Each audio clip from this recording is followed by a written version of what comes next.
Well, I think he's sending a signal to John Ratcliffe that Senator Wyden has an issue, and he can't go public with the contents, but he can go public with the concern. And so he's putting John Ratcliffe on notice that there has to be some type of response that is going to come from the CIA. Now, we'll point out that Ron Wyden is a very liberal senator. And when I was CIA director, he had some concerns about things that CIA was doing that I thought were very appropriate. So there may be a difference of view here between Ron Wyden. Now, Ron is the longest serving member of the Intelligence Committee. He's there for 10 years. So I think he has come to understand and appreciate better what the CIA is doing. But quite frankly, in this administration, I cannot have any sense of what it is that Ron Wyden is concerned about.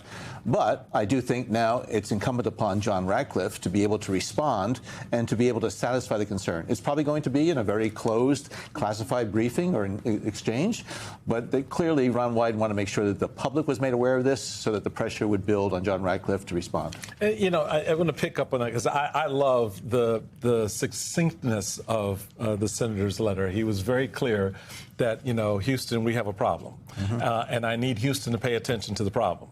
And so I thought that was very telling.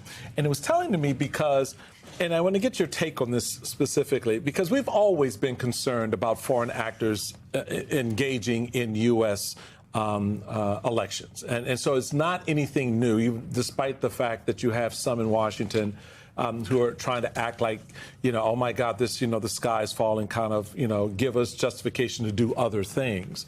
But we've always had that. So contextualize for us what those efforts have been like in the past that have concerned you when you were CIA director looking at upcoming elections, because that's part of the purview. You don't have direct say, obviously. You didn't have a direct role like we see the DNI today engaging. But what are the things that our government typically have been concerned about that now seemingly should be back in view for concern, given how this administration has deconstructed so many of the assets and the ways in which we do monitor the behavior of Russia and China and Iran?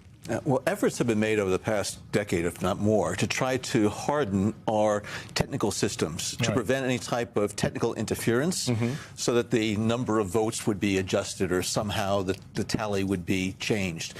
But the concern of the intelligence community certainly has been that information operations that the Russians or the Chinese, the Iranians, or any number of other countries could in fact engage in order to change the ultimate outcome of the vote by influencing American voters. The way people may vote. Right, yeah, by putting out disinformation, misinformation, or whatever. And that's what the Russians have been doing over the past number of presidential elections, amplifying real information that maybe is going to serve their purposes, maybe adjusting some of the information that's out there to fabricate some other things. So the Russians are very adept, as are the Chinese and others. So the intelligence community has to be constantly vigilant to see what these foreign actors are doing, frequently inside of our country, because they put out these personas and using social media, whatever, presenting themselves as a farmer from Iowa, but actually it is something that is coming out of the Russian intelligence services as a way, again, to influence the perceptions, the impressions, and ultimately the votes of American citizens. Who's better at it? Better at the disinformation? Who's better at the disinformation? Well, I think the Russians have the most experience. They do it across the board. They do it certainly across Europe and other areas. And, in the past, before we had this digital environment, they would do it through magazine articles and newspapers and journalists and others.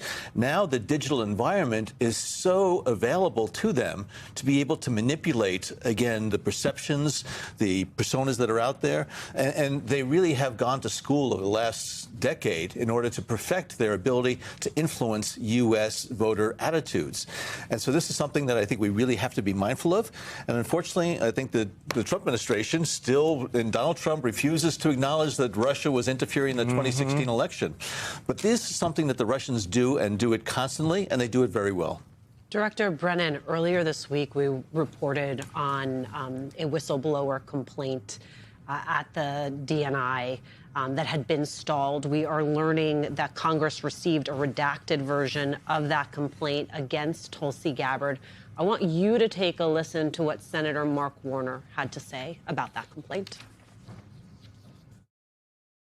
It took the Gang of Eight 6 months of negotiation with the Director of National Intelligence to share that whistleblower complaint. This is in direct contradiction to what Gabbard testified during her confirmation hearings, that she would protect whistleblowers and share the information in a timely manner. The idea that she held back for 6 months a bipartisan request from the Gang of Eight is one more example of somebody that's in way over her head in this job.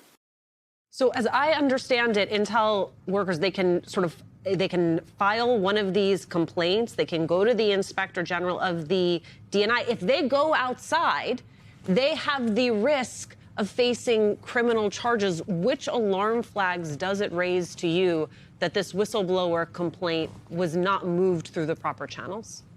Well, several concerns. As Senator Warner said, it contradicts her public testimony that she gave to the committees when she was up for the position of the Director of National Intelligence.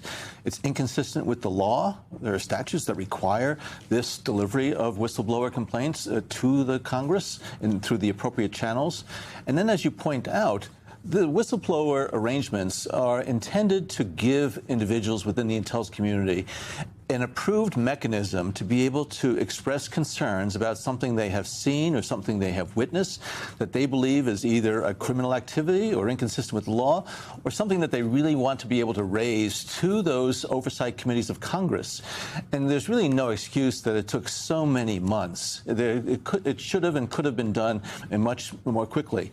And so I think Senator Warner and others are going to be investigating exactly why it's taken that long. Are there other whistleblower complaints that are out there that are preventing individuals from raising concerns? As we know, the intelligence community is so critically important to our national security. And if individuals do not have the opportunity, the legitimate and legal opportunity to express concerns about what's going on, we really are in a world of hurt.